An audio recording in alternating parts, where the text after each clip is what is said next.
Welcome to enlighten your souls with Islamic knowledge provided by the platform of Rooh Booli, Speech of Soul. نحمده ونصلي على رسوله الكريم أما بعد فأعوذ بالله من الشيطان الرجيم بسم الله الرحمن الرحيم قال تبارك وتعالى في القرآن المجيد والفرقان الحميد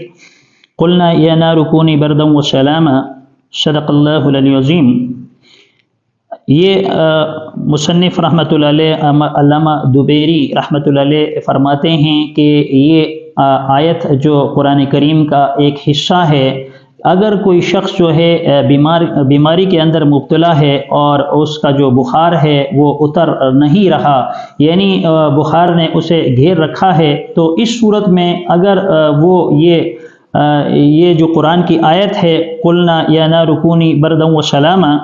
یہ اگر وہ 3 تعویذ بناتا ہے اور ایک تعویذ کو یعنی ایک تعویذ لیتا ہے اور وہ پانی میں ڈبوتا ہے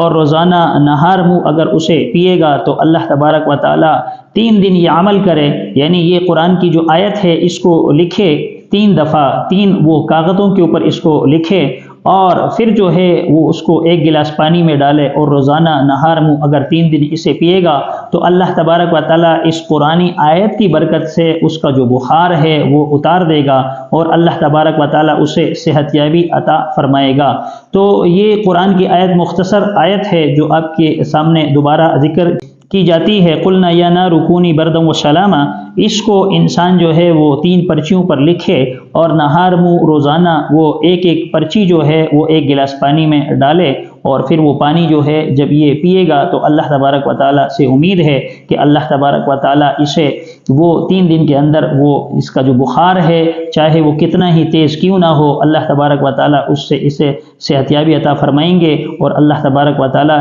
اس کی شفا کا ذریعہ بھی اسے بنا دیں گے۔ اللہ تبارک و تعالیٰ ہمیں قرآنی احکامات پر عمل پیرا ہونے والا بنائے، آمین وآخر دعوانا ان الحمدللہ رب العالمین۔ Thanks for watching.